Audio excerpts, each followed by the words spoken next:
درود پاک کب کب کہاں کہاں اور کیسے کیسے کام آتا ہے. ایک بہت ہی خوبصورت واقعہ، بڑا ایمان افروز واقعہ ہے جو میں آپ کے سامنے پیش کرتا ہوں. ایک دوست نے اپنے ایک دوسرے دوست کو قرض دیا، اور جب اس نے قرض دیا تو وہ قرض ایک بڑی اماؤنٹ تھی، 3000 دینار. وہ ٹائم آ گیا جب اس ٹائم وہ قرض لینے کے لیے اپنے دوست کے پاس گیا کہ بھائی مجھے میرے پیسے واپس دو.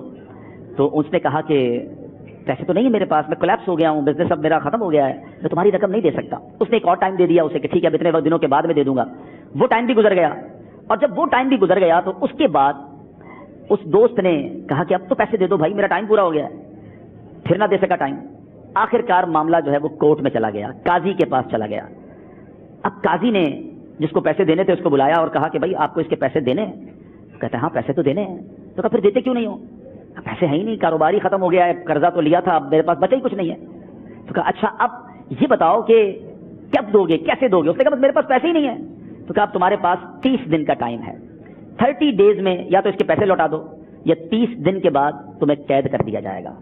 یہ شخص اب گھر آیا، پیسے تو تھے نہیں، مگر شاید علماء نے لکھا کتابوں میں، یہ واقعہ کئی بڑی بڑی کتابوں میں لکھا اور درود پاک کے فضائل کی بڑی بڑی کتابوں میں لکھا. اور اس شخص نے سوچا کہ اس نے حدیث پاک پڑھی بھی تھی کہ جس میں نبی پاک علیہ الصلوۃ والسلام نے فرمایا ہے، جس کا مضمون ہے کہ جو شخص پریشان ہو، مصیبت زدہ ہو، اسے چاہیے کہ مجھ پر کثرت سے درود پاک پڑھے، کیونکہ درود پڑھنا مصیبتوں اور پریشانیوں کو لے جاتا ہے. اب اس عاشق رسول نے سوچا اور تو کچھ ہے نہیں، اب میں درود پاک پڑھنا شروع کرتا ہوں. صبح سے لے کر شام تک وہ درود پاک پڑھنے لگ گیا.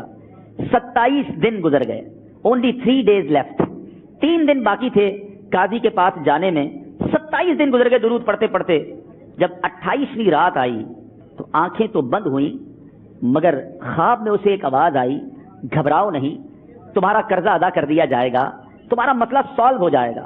صبح اٹھتا ہے، درود پاک پڑھ رہا ہے، مگر کہتا ہے کہ آواز سے تو مسئلہ حل نہیں ہوگا، پیغام کیا ہے اسے سمجھ نہ آیا.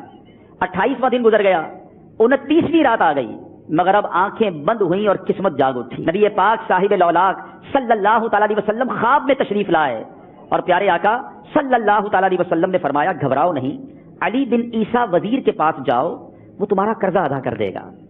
اب یہ عاشق رسول صبح اٹھا تو ویری فریش، حشاش بشاش کہ اب تو کام ہو گیا، نبی پاک نے خواب میں آ کر بشارت دی ہے.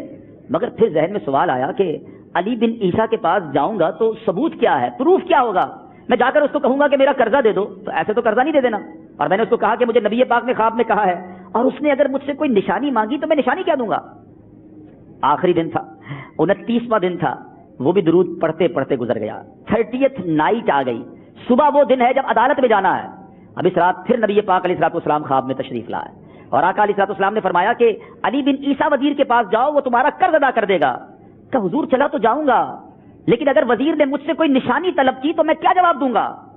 پیارے آقا علیہ الصلوۃ والسلام نے کمال کا ارشاد فرمایا کہ علی بن عیسیٰ سے کہنا کہ تم روزانہ فجر کی نماز کے بعد 5000 بار درود پاک پڑھتے ہو، یہ راز فقط تم جانتے ہو اور تمہارا رب جانتا ہے. اب یہ جب صبح اٹھا تو ایک نشانی بھی مل چکی تھی. عدالت میں جانے سے پہلے وزیر کے دربار میں پہنچ گیا. اسے یہ ڈر تھا کہ آج پیسے نہ لوٹائے تو سزا ہو سکتی ہے. جب وزیر کے دربار میں پہنچا تو وزیر اپنے مشیروں کے ساتھ بیٹھا تھا. کہا مجھے آپ سے بات کرنی ہے. کہا بتاؤ کیا بات کرنی ہے؟ کہا میں ایک پیغام لایا ہوں آپ کے لیے. اچھا کس کا پیغام لائے ہو؟ کہا میں نبی پاک جناب محمد مصطفیٰ صلی اللہ تعالی علیہ وسلم کا پیغام لایا ہوں. وہ عاشق رسول وزیر تھا. کہتا بتاؤ میرے آقا نے کیا پیغام دیا ہے؟ کہ حضور میں 3000 دینار کا مقروض ہوں، آج آخری دن ہے اور میرے آقا نے مجھے بشارت دی ہے کہ آپ سے کہوں کہ آپ میرا قرض ادا کر دیجئے. علی بن عیسیٰ کہتا ہے کوئی ثبوت ہے آپ کے پاس؟ ہے کوئی دلیل بھی ہے آپ کے پاس؟ میں کیسے مان لوں کہ آپ کو نبی پاک علیہ الصلوۃ والسلام نے بھیجا ہے؟ عاشق رسول کہتا ہے خالی ہاتھ نہیں آیا، میرے آقا نے مجھے دلیل بھی عطا فرمائی ہے، مجھے ایک ایویڈنس بھی دیا ہے. اور پروف یہ ہے حضور کہ آپ روزانہ صبح فجر کی نماز کے بعد نبی پاک صلی اللہ تعالی علیہ وسلم کی بارگاہ میں درود و سلام کا نذرانہ پیش کرتے ہیں. جب تک 5000 کا عدد پورا نہیں ہوتا آپ اس وقت تک کسی اور سے بات نہیں کرتے. اور اے وزیر صاحب یہ راز صرف آپ کو پتا ہے اور آپ کا رب جانتا ہے. اللہ اکبر. وہ وزیر تو جس کو کہے نا جھوم اٹھا، ایسا عاشق رسول وزیر تھا جو روزانہ صبح 5000 درود پڑھتا ہو. اس کی تو عید ہو گئی نا.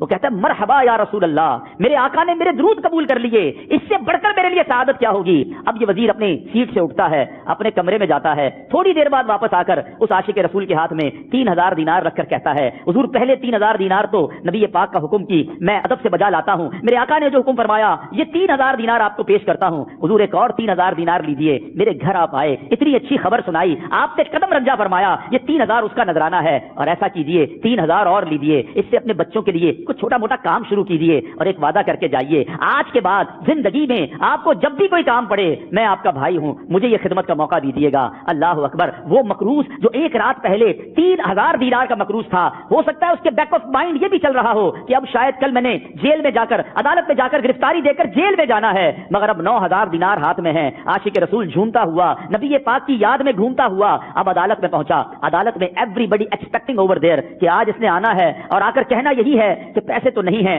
گرفتار کر لو. مگر جا کر اس عاشق رسول نے 3000 دینار جج صاحب کے ہاتھ میں رکھ دیے. قاضی کہتا ہے پہلے تو یہ بتاؤ پیسے آئے کدھر سے؟ تم تو کہتے تھے غریب ہوں, تم تو کہتے تھے کاروبار نہیں ہے, ایک مہینے میں اتنی بڑی رقم کا انتظام کیسے ہو گیا؟ سبحان اللہ. اس عاشق رسول نے گویا زبان حال سے یہ کہا ہوگا کہ یہ تو کرم ہے ان کا, ورنہ مجھ میں تو ایسی بات نہیں, اتنا دیا سرکار نے مجھ کو, اتنی میری اوقات نہیں. اس نے وہ پورا واقعہ بھری عدالت میں سنا دیا.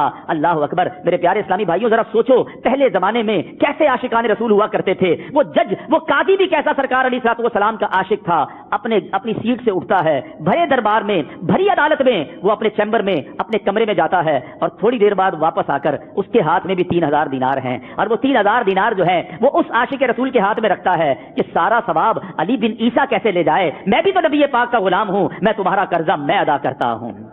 اچھا, اب ایک اور عجیب سینیریو یہ بن گیا کہ جس نے کیس کیا تھا, جس نے دعویٰ کیا تھا, وہ بھی یہ سارا منظر دیکھ رہا تھا.